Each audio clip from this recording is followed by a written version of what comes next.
Today is a very special day. The Nintendo Switch has turned officially 1 year old, and I'm very happy. The Nintendo Switch was such an amazing console, and you know what? 2017 was a really huge year for Nintendo.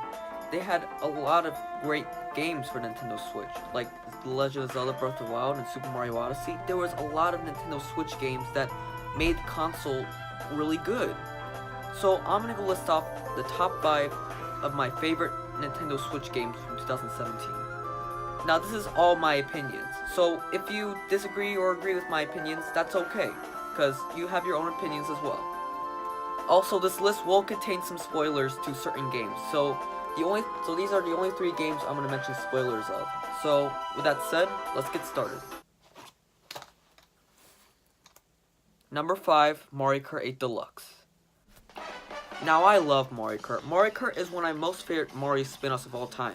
So then when I heard that there's going to be a port of Mario Kart 8 on the Nintendo Switch, I was really happy. I love Mario Kart 8 on the Wii U, so then seeing it on Switch is really exciting. And the exciting part is that Battle Mode has been improved in this one. So, yeah. So from the original game, Battle Mode was just lazily made, you know? So what happened was Nintendo just decided to just go all lazy with Battle Mode and basically just recycled all the tracks from the original, from the actual game, and just say, oh, here's Battle Mode. Like, there was no effort whatsoever with that one. So then what they did was they just fixed it. They just straight up just fixed Battle Mode. They improved everything. They made original arenas. Yes, some were based off of one, like Sweet Sweet Mountain, that was already from the original track. They made it much better. And you know what? I'm really glad. I'm really glad that Nintendo decided to fix something that, well, you know, makes the game much better. And you know what else is interesting is that they added a lot more stuff, such as new characters like the Splatoon characters. You know what? It's really, really good.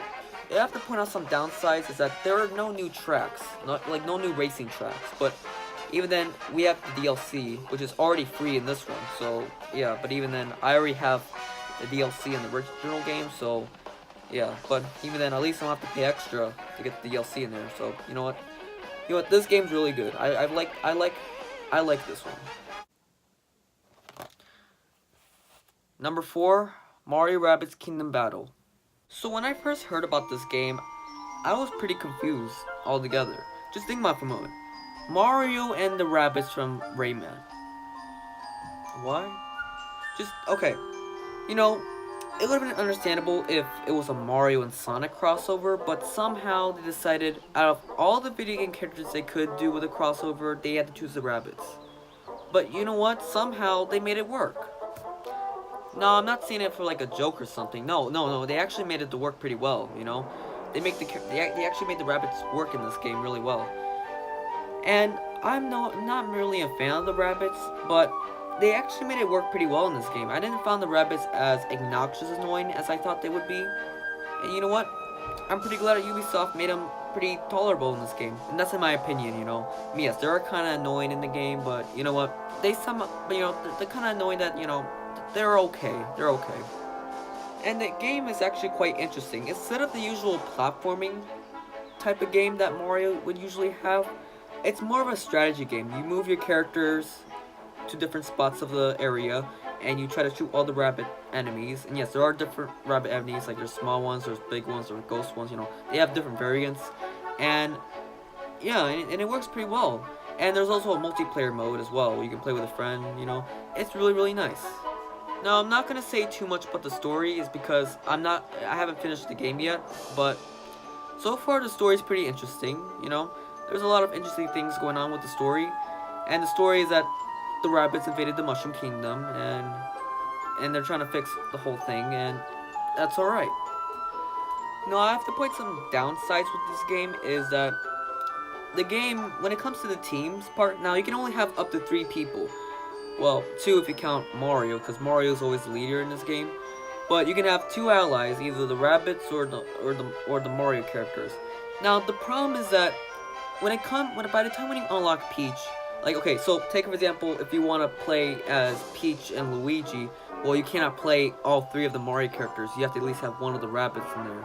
So that's kind of thing, because yes, I get it. They want to have it consistent with the characters you choose, but here's the problem. When it comes to battle, like what if, okay, the thing is that each character has different weapons, you know. Mori has the firearm, Luigi has the Portugus gun.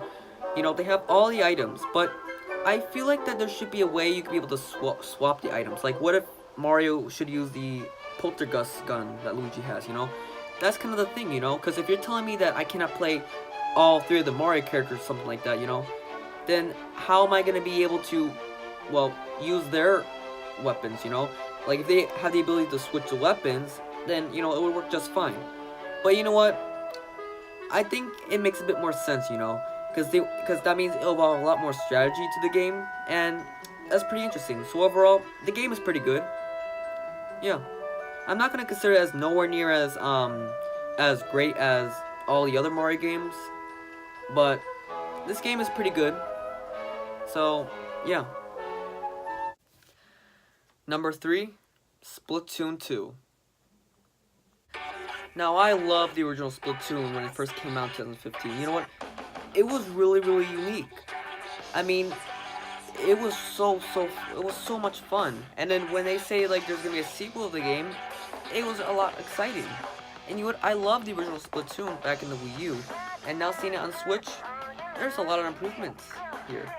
Now, one of the improvements is that in the original Splatoon, when it comes to the battle mode, you have to use the gamepad just so you can see the map stuff. You know, take for example, like if you're on the map and you see all your teammates. You know, if you want to go, if you want to go fly to where your teammate is, you have to tap on the gamepad to go to your teammate and there. But with this game, there's a separate button. You press a separate button, and then you just you move the cursor to your one of your teammates, and there you go. You fly towards your teammates, and it's quite unique. Now, this is the part when I also talk about the spoilers. So, I did explain in the disclaimer that certain games I will be talking about spoilers, and this is one of it. So, let's get started with the story. So, in Splatoon 1, there are these two characters called Callie and Marie, and they're the characters that are like the host of their news channel, and they're the Squid Sisters.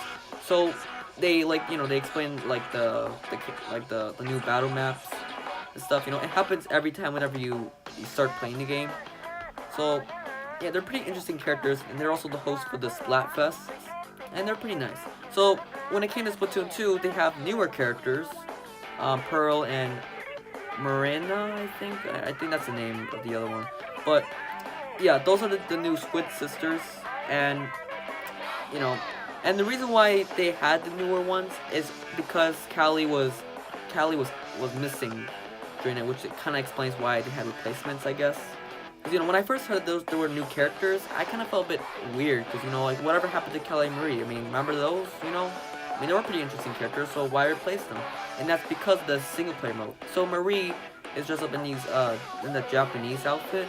So, and the goal of the game was, they have to save Callie, and it turns out Callie was mind controlled by the octopus boss. And yes, I'm sorry if I keep forgetting a lot of the names. I haven't played Splatoon too much, but yes, I did eventually beat both of those games.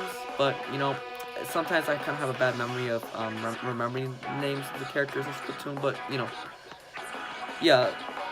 So you fight the boss, and then everything goes back to normal. And yes, then the story is pretty interesting, you know. The story is mostly about Callie and Marie, and it's really interesting, you know. You take the characters from Splatoon 1 that were pretty memorable, because you know what, the thing with Splatoon 1 is that, you know, yes, Callie and Marie does appear in the story mode, but it's just, you know, they were like, you know, a part of the newscast where they say like, oh look, our area is saved, yay. That's it, you know, nothing too special. So yeah, you know, I like how they actually had the idea of actually making them a huge part of the story. And yes, they did the same thing with the other two, which you know, they say, oh look, yay, everything's back to normal, yay, kind of thing with the other two. So you know what, yeah. So overall, the story is pretty nice in this game. It's pretty interesting. You know, it's really nice to see Callie and Marie's relationship with each other. You know, it's really nice. Now, if you want to point out some downsides with the game, is that one of the new modes is Salmon One, which is basically a game where your goal is you have to collect a lot of eggs from all the fishes. And the only downside with that game, with that mode in the game, is that it only happens certain times, you know. So it's like, you know, so certain times, that's when the mode is open, because, you know, it's not like with all the other modes, like the single player mode or the actual battle mode, where you can play it anytime. No, for the Solomon mode, you have to like, it's like a certain time kind of mode, which, okay, I guess it's kind of realistic, you know, because they say, like, you know, like, because you don't know if the fish is gonna come or something like that, you know, something like that, you know. I mean, yes, I get it. They want to be kind of a little realistic with it, but, you know, if you want to do something like that, at least like make it like an actual mode that everyone, you know, you can play at any time, you know. But yeah, that's about it, you know. The game is pretty good. Number 2, Sonic Mania. Now, this game is fantastic. I love Sonic Mania. I love the concept of making an original classic Sonic game that, you know, literally looks like a classic Sonic game, like literally from the Genesis. And that's a really, really clever idea, you know, because, you know what, because a lot of the classic Sonic fans love the original Sonic games. So, you know, why not make it identical to the Sonic games, but, you know, make it as a new game? That's really, really clever. I like that idea. And there are so many references from past Sonic games, such as Sonic 1, 2, 3, and CD, you know, they reference a lot, and that's what I love. And what else I love about the game is that Tails and Knuckles are finally playable in a Sonic game after so long. Now, yes, besides the mobile games, but this is like an actual Sonic game where they're actually playable, and that's what I love, because you know what, I love how you know, these characters that, you know what, that never been playable so long, that they get the chance to be playable. And you know what, I love that idea. I love how you can still be able to use Sonic, Tails, and Knuckles. You can still play as them, and they play exactly like from the Genesis games. That is fantastic. And what else is fantastic are the original stages, especially Studio Lopuses, which is a really, really good stage. Now, the story for this game is that Sonic and Tails are flying through Angel Island from Sonic 3 and Knuckles until when they all of a sudden got across to Eggman's robots, which are pulling a crystal out of the Angel Island's ground, and which causes the crystal to go out of control, which caused Sonic and Tails to teleport, which teleports them to Green Hill Zone, and also the other stages as well. So the thing is with this story is that it evolves around about dimensions. Now, it's not like time travel in Sonic CD, but, you know, they do something like that, and it's quite interesting. And what else is interesting is the final boss. And when you collect all the 7 Chaos Emeralds, and speaking of the 7 Chaos Emeralds, you enter special stages, which are very, very clever. I mean, they literally emulated what they would have looked like in the Sega Saturn, which looks really, really clever, and I really like that idea. So it's like if this game was supposed to be on the Sega Saturn, because remember, there was no Sonic game released on the Sega Saturn, I mean, besides Sonic 3D Blast, but nah. That's like saying, like, Super Mario Bros. Deluxe is the Mario game for the Game Boy Color, even though it's literally the original Mario Bros. But, you know, they actually made it really, really clever. They basically, you know, they want to make the game something that all the classic fans will enjoy. And you know what? They did it really, really well. So anyways, about the 7 Chaos Emeralds. By the time when you get all the 7 Chaos Emeralds, you turn to Super Sonic, and also Super Tails and Super Knuckles returns, which is really, really nice. But there are no hyper versions of those, so I don't know, but it's kind of disappointing. But look at that, we got Super Sonic and all the other characters, you know, it's really, really nice. So then we fight off the robots, and that's how Sonic goes through the other dimensions, and that's about it.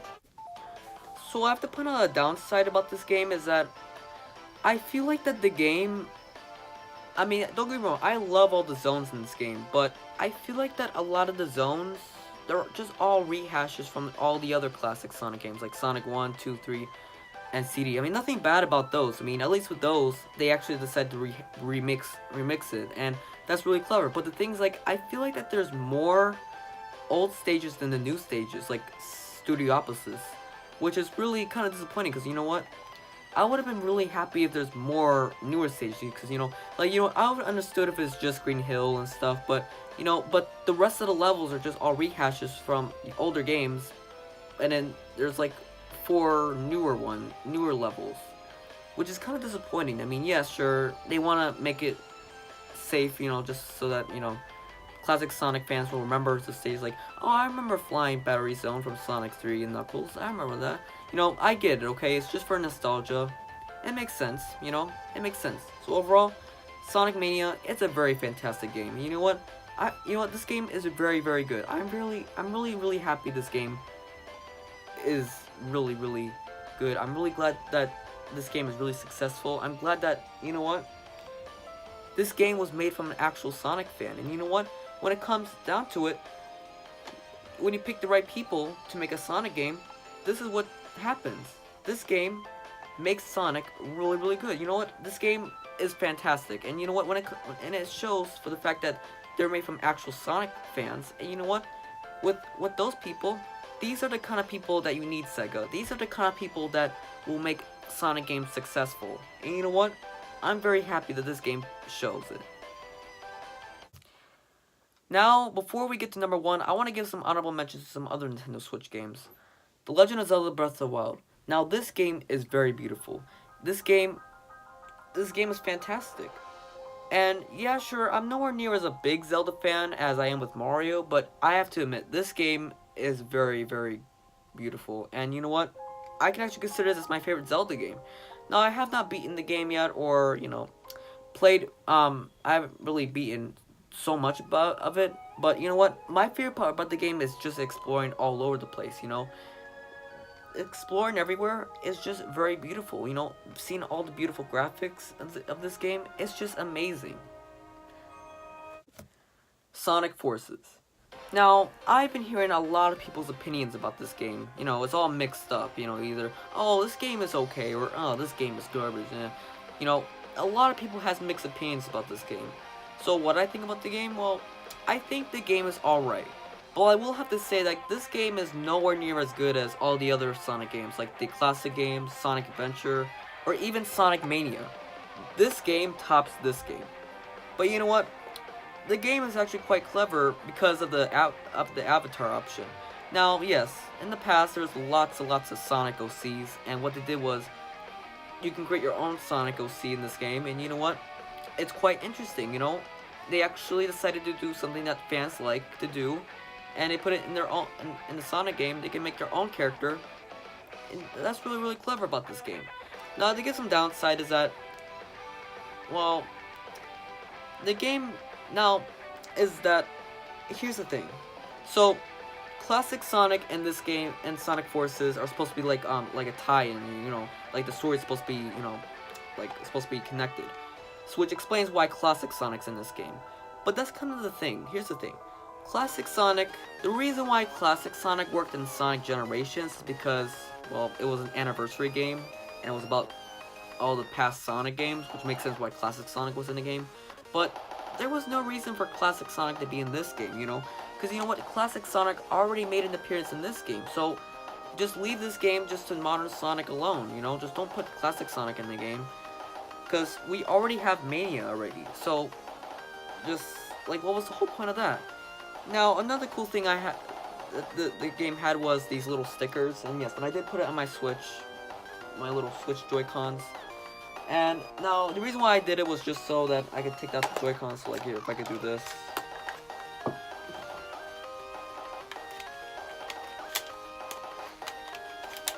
I can do it like this, where I can have both a Mario and Sonic controller, which, is a pretty interesting thing. So yeah, overall Sonic Mania, I think about that game a lot more, but anyways, Sonic Forces, the game is okay, but it does not top all the others. ARMS. Now this is a quite interesting Nintendo game. So, when you think of Nintendo and fighting games, you would think of, Super Smash Bros. But this game is quite interesting because, this game uses a lot of emphasis on motion controls, which is quite interesting. And the interesting thing about this game is that you don't have to use motion controls, you can use other controllers too. But the thing that makes the game unique is all the characters. You know, there's Springman, there's Rimicle. You know, there's a lot of characters in this game, and you know what? They're each of them has unique personalities, and that's really really nice. You know what? I even like some of these characters. So you know what? Nintendo, make these characters in Smash Bros. You know, these characters would be pretty interesting. You know, and besides, I mean, they're all about fighting, so you know, they can make it work. Yeah. Now, this one I would like to consider as a dishonorable mention, but 1-2 Switch. 1-2 Switch, I don't know. It's just, you know, I feel like 1-2 Switch was kind of too gimmicky or something like that. It's just, you know, it was just nothing too special, you know.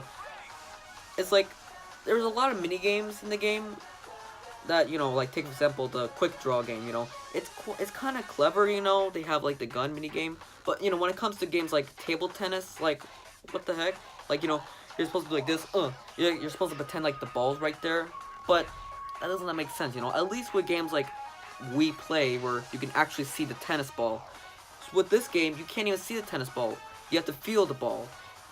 Same thing with baseball. In baseball, in 1-2 Switch, you have to feel the baseball coming towards you. I mean, at least with games like Wii Sports Baseball or even Mario Super Sluggers, at least you can actually see the ball, and then you can swing your Wii remotes at the ball. But with this game, you're supposed to pretend the ball's coming near you, you know? It's kind of challenging. So, you know, I feel like the game is kind of too gimmicky, and also the fact that the game is not even bundled with the Switch altogether, you know? Like, why is this game not bundled with the Switch is my question, you know? Like, why you have to pay $50 for this game? Which, even though there's nothing much else to do with this game, I mean, you have to literally play with somebody else, you know? You have to have at least 2 people with you. And yes, there is a 1-player game, but nah, I don't know. It's just, you know, the game is, it's nothing too special. But, I don't know. And now, my number 1 most favorite Nintendo Switch game of 2017 is... Cappy, come here. Number 1, Super Mario Odyssey. Now, I can consider Super Mario Odyssey as my all-time favorite Nintendo Switch game from 2017. This game was fantastic. I love this game so much. And where do I even begin with this game? Let me start with the fact that this is the first Mario game since Super Mario 64 and Super Mario Sunshine that is a sandbox adventure. And that is a really, really good thing. You know, because we had other games too, like 3D World and stuff, but they were too linear. And we had new Super Mario Bros, you know. But no, this is an actual Mario game where they say it's time to go back to the original 3D Mario. And that's what they did. They basically took elements from Super Mario 64 and Sunshine and make it a lot more bigger. And that's really, really good. So let's talk about the story. The story is that Bowser is about to host a wedding for Princess Peach, which basically means that Bowser is actually going to marry Peach. And Mario's trying to stop the wedding because Peach does not want to go with Bowser. But then Bowser was in his wedding outfit and he throws his hat at Mario, and Mario was knocked out of the ship. And then he stumbled upon a character named Cappy. Cappy is the new character of this game, and he's also one of the gimmicks of this game, where you can throw him, and it's quite interesting. So the thing is that Cappy plays a part of this story, where Cappy's sister Tiara gets kidnapped with Peach as well. So what happened was, their goal is they have to save Tiara and Peach, and they both team up to go save them, and it's quite interesting. So they go progress through the game, and the gimmick, and one of the new things going on is these moons. There's power moons in this game, which are similar to Power Stars and Shine Sprites from Mario 64 and Sunshine, where you know you collect a lot of it and then you get to progress through the game. That's similar to Odyssey. Now there's a total of 880 moons in this game, and the maximum you can get is 999. So you don't need to collect every single moon to beat the game. You just have to collect at least a good amount, then you beat the game. So that's interesting. And then by the time you get all those moons, you get to go to the Moon Kingdom, which is where the wedding was hosted. And then there we go. But the story is quite unique. The concept of wedding theme. Now yes, we do see this stuff in Super Mario Adventures and Super Paper Mario, but this is coming from an actual Mario game. So here's the thing that kind of disappoints me about this story is that it all happens in the ending. So here's how the ending goes. After you beat Bowser, Bowser is actually, he's all beaten up. He's like he fell asleep, and then when Mario wants to go Peach, the whole cave was starting to collapse. And what happened was, in order for him to escape, Mario throws his hat at Bowser. He turns into Bowser, and he grabs Peach and starts to escape from the level, and they escape successfully. So then what happened was, after that, they show all the characters there, and Mario walks to Peach and says, "Hey Peach, look at my outfit." And Mario was in his wedding outfit, or any outfit depending on what he's wearing. And the cool thing about this game is you can actually dress up Mario in a lot of stuff, and that's what I love about this game. Like, you can be more creative with Mario, and that's really, really nice. So like Mario shows that, and then Cappy and Tiara come to greet each other, and it was a really adorable moment. But then here's the part that was kind of, well, let's just say it was gonna get a bit more serious. So during that moment, Mario looked at Peach, and then Mario walked towards Peach. Now, okay, there was no dialogue in the game. I mean, yes, besides from Bowser, but nah, it was kind of okay. No, what I mean is that okay, so there's no dialogue in the ending. So what happened was you can clearly see what Mario was about to do with Peach. So like Mario wants to go walk towards Peach. Now, the story is about the theme about the story is the wedding theme. So Mario was about to walk towards Peach, and you would think that that's the part when Mario was actually going to propose to Peach. But then all of a sudden, with the power of Koopa senses Bowser has, he decides, he's gonna propose to Peach. Move all the way, Mario. Hey Peach, marry me. Like, really, Bowser? Like, you were asleep through the entire thing, and now that when Mario was about to do that big moment, you decided to wake up at that moment. So, here's the thing, okay? What happened was, Mario and Bowser start fighting over Peach. It's like, really? Like, are you kidding me? And then next thing you know, Peach says, "Enough!" And then she just walks away from Mario and Bowser. Now that is just ridiculous. I mean, just think about it, okay? Mario has saved Peach's life for over 30 years. So, you would think that, with a moment like that, you would think that it would be now time to do something like that, If they have just met, I guess it's understandable. But remember, Mario has saved Peach's life for over 30 years. 30 years! That's a long time. So, don't you think it's about time for them to actually get married? Now, I know that other people say that Pauline should also marry Mario. And speaking of Pauline, Pauline's in this game, and Pauline is just fantastic. Pauline has a character, and yes, Mario and the Donkey Kong series, Pauline does appear in the ending, appears in Donkey Kong, but I never cared for her very much. But in this game, they made Pauline such a unique character. She proved to, Pauline literally proved to me that she was much better than Peach, and wow, it really shows. So anyways, about the ending. So, in the ending, Peach just says, "Come on, Cappy and Tiara, let's go." Cappy literally follows Peach. Instead of Cappy saying, coming towards Mario, say, cheer up, Mario, it's alright. He instead of being just a good friend, he just follows Peach. Like, are you kidding me, Cappy? I helped you save Tiara, in case you didn't know, so why don't you just be a good friend and help out Mario? And then that does not get worse. The worst thing is that Peach was on the Odyssey, and the Odyssey was about to take off. Literally,